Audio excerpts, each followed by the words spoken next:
하나, 둘, 셋. 안녕하세요. 쉽게 읽는 일이 그냥 읽는 저리입니다. 오랜만에 카메라를 킨 것 같은데 크리스마스에다 연말이라 그래가지고 좀 정신이 없었어요. 거짓말이고 일도 한가했고 정신도 있었고 코로나 때문에 막년에도 없어가지고 한가했는데 이상하게 좀 책을 많이 안 읽어가지고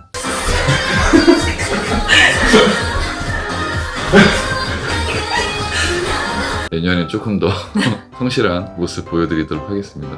첫 번째 책은 내 멋대로 슈크림빵입니다. 책의 내용은 어떤 제과점에 아기 슈크림 빵들이 있는데 슈크림이 없는 채로 남게 된 거야. 그래서 이제 제과점 주인이 이 슈크림 빵을 쓰레기통에 버려요. 이 슈크림 빵들이 이대로는 죽을 수 없다. 우리 슈크림을 채워서 다시 돌아가자. 그래가지고 5명의 슈크림 빵들이 각자 자신에게 채울 슈크림을 찾아서 여행을 떠나는 이야기예요. 첫 번째 슈크림 빵은 붕어빵을 만나서 간판을 채우고, 또 두 번째 슈크림 빵은 어떤 김치만두를 만나서 만두 속을 채우고, 각기 다른 그런 상황이라든가 어떤 다른 인물들을 만나면서 자기 자신 안에 슈크림 대신 속을 채우는 그림책이에요. 일단 뭐 그림도 너무 귀엽고 자신의 안에 무언가를 채워가는 그 여정이 우리들의 자아를 찾는 그런 거랑 연관되는 부분이 있던 것 같아서 어른들이 봐도 좋고 아이들과 함께 봐도 좋을 것 같다는 그림책이어서 한번 들고 와봤습니다. 두 번째 책은 리뷰 쓰는 법입니다. 요즘은 거의 뭐 리뷰의 시대잖아요. 뭐 전자제품부터 지금 저희가 하고 있는 책 소개까지 전부 다 리뷰라고 할 수 있는데 이 제목에 끌릴 수밖에 없었어요. 근데 이 책은 리뷰를 쓰는 법에 대해 다룬 책이 아니에요. 아니야?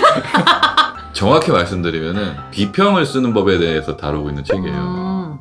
우리가 일반적으로 느끼는 리뷰와 비평에 대한 어감 차이가 상당히 갭이 크잖아. 우리는 그래도 이 책의 제목을 보고 우리가 어느 정도 이 책에서 기대하는 내용이 있잖아. 우리가 기대하는 내용과 다르다는 거지.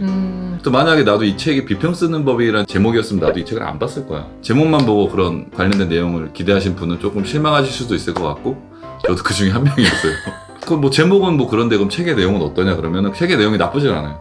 비평에 대한 내용도 되게 뭐 정갈하게 잘 쓰여져 있긴 한데 그게 한 중간 정도까지였던 것 같아요. 앞부분까지는 그런 비평에 대해서 얘기를 좀 잘 풀어가서 되게 흥미롭게 좀 읽을 수 있었는데 중반 이후로부터는 조금 막 얘기가 좀 삼천포로 빠지는 느낌이 들었어서 그 중간 이후로는 조금 집중하기 좀 어려웠던 책이었던 것 같아요. 다음 책은 카네기의 인간관계론입니다. 아니다!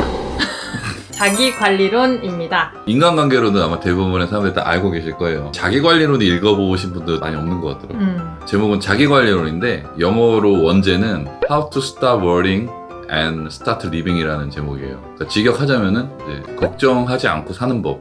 이 책을 제가 30대 초반에 한번 읽었었는데 암울한 시기였었거든요. 걱정도 많고 근심 그런 많은 사람이었었는데 우연히 이 책을 이제 한두 챕터밖에 안 봤는데도 제가 가지고 있던 걱정이 한 60-70%가 날아가는 그런 경험을 좀 했었어요. 근데 완독을 한 적은 없었거든요. 그러다가 이제 걱정이 너무 조금만 읽고도 다 날아가가지고 다 안 읽었구나. 난 그냥 앞부분만 읽었는데도 한 60-70% 사라지니까 그럼 됐네 이제 뭐 문제 없어 그러고 이제 살았는데 그 생각이 드는 거야. 이 책을 읽고 내가 없어진 게 걱정이 없어진 걸까? 생각이 없어진 걸까? 쭉 걱정 없이 살았고 지금도 걱정 없이 살고 있거든? 걱정은 내가 하고. 근데 이게 아내가 옆에서 이제 생각 좀 해라. 어떻게 보면 근데 걱정을 하지 않는 방법은 생각을 안 하는 거 같아. 거기서 그렇게 얘기해? 내가 얻은 결론이. 여기서 그렇게 얘기 안 하잖아. 걱정이 많으신 분들한테 추천을 해드리고 싶어요.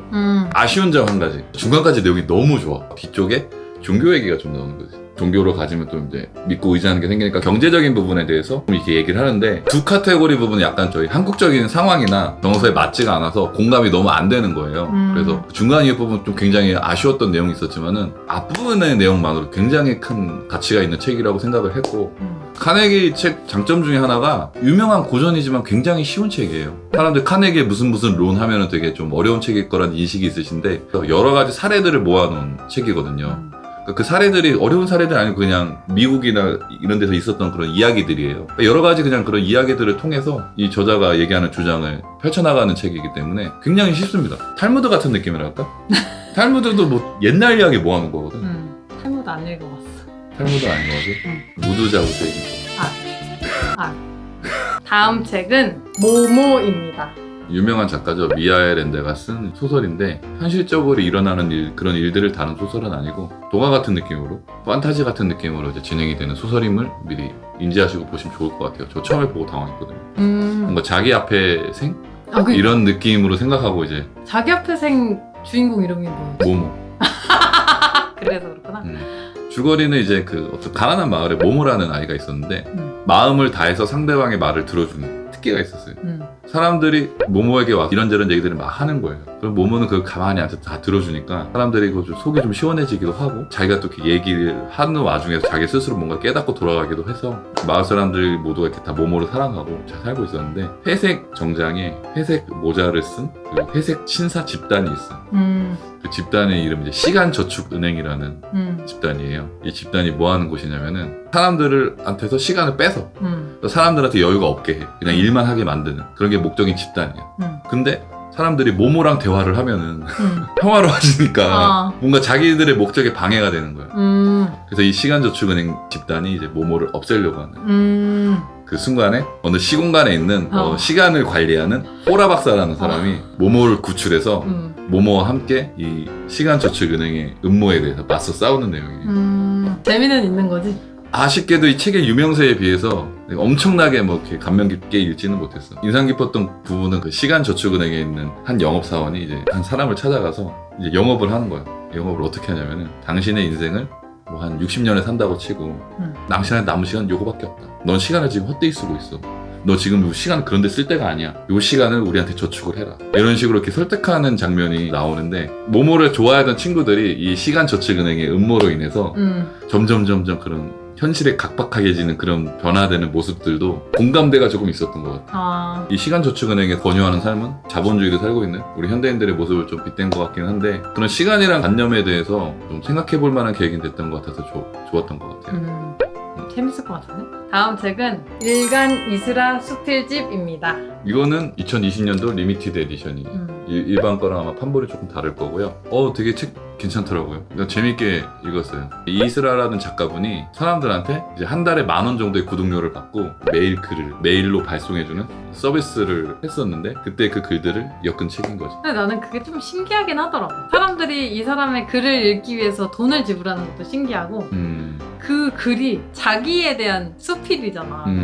그걸 또 사람들이 궁금해서 읽는다는 것도 신기하고 어린 시절을 다루거나 이제 자기의 가족, 친구, 연예인들에 대한 얘기가 거의 70%, 80% 정도를 다루고 있거든요. 작가님 자체가 글을 좀 맛있게 썼다고 표현을 하고 싶어요. 글을 읽는 좀 맛이 있었던 것 같아요. 술술술 읽히면서도 뭔가 조금 재기발랄한 느낌이 나고 사생활이라든가 심리 상태 같은 것도 되게 가감없이 솔직하게 맛있게 표현을 해서 읽기가 되게 좋았던 것 같고 이런 여기 등장하는 작가님 주변 인물들의 그런 여러 가지 생각, 여러 가지 경험, 여러 가지 생활을 제가 접하는 것만으로도 제가 그 사람들을 만난 것만큼의 경험을 했다는 좀 느낌을 받았거든요. 그리고 부모님 얘기를 막 이렇게 보면서도 내 가족들에 대해서 나는 과연 좀 얼마만큼 알고 있을까? 이런 생각을 좀 하게 해줬던 것 같아요. 물론 두께가 있어서 읽는데 조금 시간이 걸리기는 하지만은 이렇게 페이지가 그렇게 무겁진 않으실 거예요. 그래도 이게 6개월 치면 6만 원 분의 책을 17,000원이면 구매할 수 있어. 그 와중에 그거 이과놈들 이거 10,000원 내고 본 사람들 억울해서 어떡하냐. 다음 책은 공간이 만든 공간입니다. 알쓰신잡에 나와서 유명해지신 이제 유현준 교수님이 쓰신 책인데요.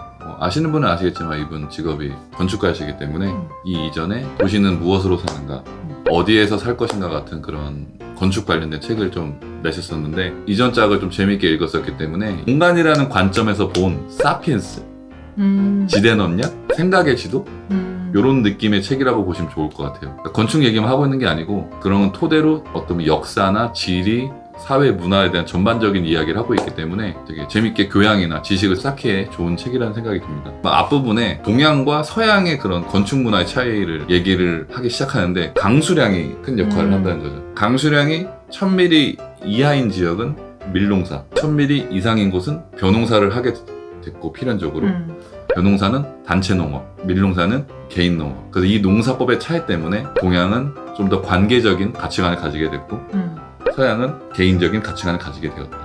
그 가치관이 동양과 서양의 건축 문화나 사회 문화의 차이로 발전을 했다. 이런 얘기가 이렇게 쭉 물 흐르듯이 이렇게 흘러가는 게 유현준 교수님 책을 보면은 그런 부분에 되게 능하신 것 같다는 생각이 들더라고요. 앞에 이제 도시는 무엇으로 살겠다 사는가라든가 요즘 무엇으로 살겠다.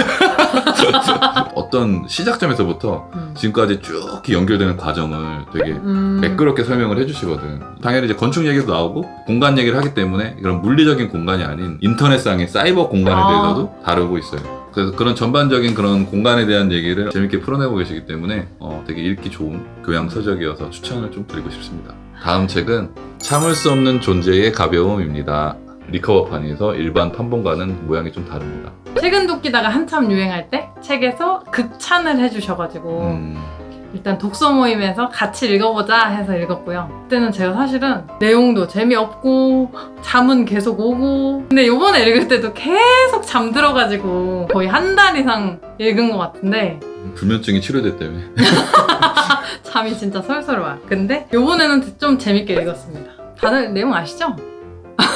어떤 사람이 그렇게 얘기하더라고. 참을 수 없는 독서의 어려움이라고 표현할 정도로 조금은 난해한 책일 수 있는데 일단은 어떤 내용이었냐면 남녀의 사랑에 대한 얘기죠. 그치. 엄청나게 가벼웠던 남자 주인공과 조금 무거웠던 여자 주인공이 조금씩 닮아가는 얘기랄까? 상실의 시대 같은 느낌이라고. 좋은데 설명이 안 돼? 좋은 표현들이 많고 좋은데 말로 표현이 안 되고 그래서 이 책은 다시 한번 읽고 또 한 달 걸리잖아 그럼. 다시 한번 읽고 여러분과 함께 소개하면 좋을 것 같습니다. 책은 저도 예전에 같이 좀 읽었었는데요. 유명하신 셀럽분들이 가장 좋아하는 책 1, 2위를 다투는 책이었어요. 줄거리는 그냥 심플하게 말씀드리면 너무 다른 두 쌍의 남녀가 어두운 시대상에 휘말리면서 살아가면서 살아가는 내용이거든요. 저도 굉장히 인상 깊고 좋게 읽었었어요. 저는 저 나름대로 여러 가지 결론이나 좀 해석을 어떻게 했는데? 그건 여기서 얘기하면 안 되죠. 빠잉. 그리고 이제 다른 북치버이신 천국의 책방님하고 뭐 이거 저희가 소개하기로 좀 약속을 했었기 때문에 준비 중에 있으므로 그때 한번 다시 언급을 좀 드리도록 하겠습니다. 여튼 나는 그랬다. 책이 작아 보이잖아. 사실은 포켓북이지. 다른 분들은 이제 크리스마스다 연말이다 해서 뭐 이렇게 특별한 컨텐츠 만들어서 이렇게 올리시고 하던데 저희는 그런 걸 좀 기획할 능력이 안 돼서 그냥 평소 하던 거 했습니다. 저희가 어떻게 또 하다 보니까 지금 어쨌든 구독자 300명이 됐어요. 재밌게 보고 있다고 응원해 주시는 분들에게 참 감사드리고요. 올 한 해 저희 부부 덕분에 즐거운 한 해가 됐었고 내년에도 잘 부탁드리겠습니다. 올 한 해 잘 마무리하시고 새해 복 많이 받으세요. 그럼 오늘은 여기까지고요. 내년에도 쉽게 읽고 그냥 읽으세요. 안녕.